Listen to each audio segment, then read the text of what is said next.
friends, Hi friends, you're here with me, Jen the Taxidermy Witch, and I'm uploading a video. It's been 6 months and it's time to do chicken's feet again. I always have a big block of chicken's feet in my freezer. I was guessing there's like 40 or 30 in a block. No. There's like 60, 70 here. It's amazing. So what I do is I thaw them out, I wash them off, I clean them off. There might be little bits of nail covering still on there, and I'll show you what those look like.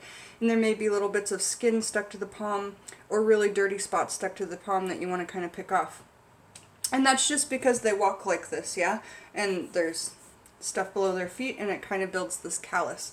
Alright. So, and those ones might be the ones that you paint, because they just don't look as pretty with that black dot there. Also, I'll show you a little bit here. I can't really touch the chicken and then touch the camera, right? So down here below, there's some little nail claw type things, that are cool for like draconic magic and stuff when you dry them out. They remind me of little dragon claws. And those are cool in the dehydrator. And then the skin itself you can use for workings. There's the skin itself. It's pretty weird looking. When you dry it out, it looks about the same. So when you dry the chicken's feet out, if you don't paint them, they just turn like a dark brown.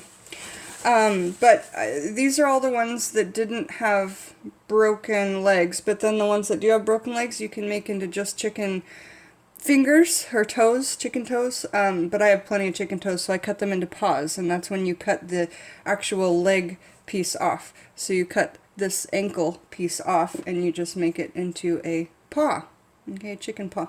So those are the things that we've got, and now I'm going to bring you down below, and oh, well first, the next thing I do with this, because we're just going to do a salt bath. Usually I put them in the dehydrator, but this time I'm going to try a salt bath. But I wanted to add some herbs and elements before I did that. So I have Rose of Jericho water. See all the dirts and debris in there? Rose of Jericho water for resurrection. I want to resurrect the spirits of these chickens. And Rose of Jericho water, if you don't have any and you want me to send you some, I would find a way.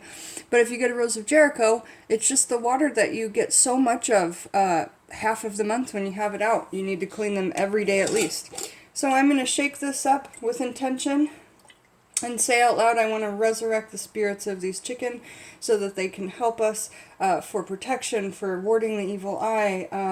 What else do we use them for? And cleansing. Those are the 3 things I use them for. So I'm just going to dribble some of that water, and they'll leak all down through to all the other little feet. And you don't even need this much. You could just put it in a mister and spray some on there, or put a drop on each one. But I have tons of this water. So I'm going to...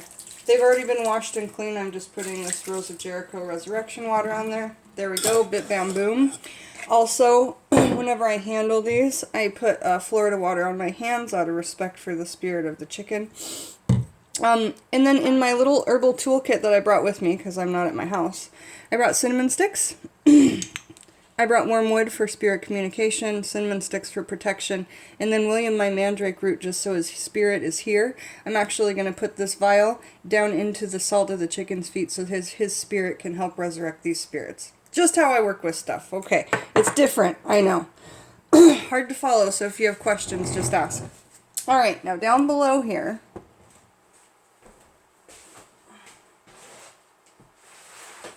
I've got a big 50-pound bag of salt, and then a big bucket. And the bucket doesn't have to be clean. So I put about 1/4 of the bucket of salt down in there, and now I'm going to start layering my chicken's feet in the salt, and then pouring more salt, and layering the chicken's feet, pouring more salt. The better thing about the dehydrator is you can lay them out into different positions, or in this position, which is really funny for a window charm, or in like this position, which everybody likes. In the salt, you'd probably need wire to get them into that position to stay. So I'm going to just try them in salt and just take them as they are, like whatever shape they come out in.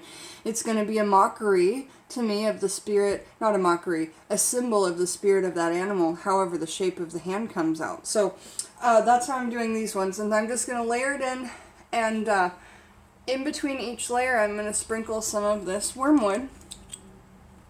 Okay.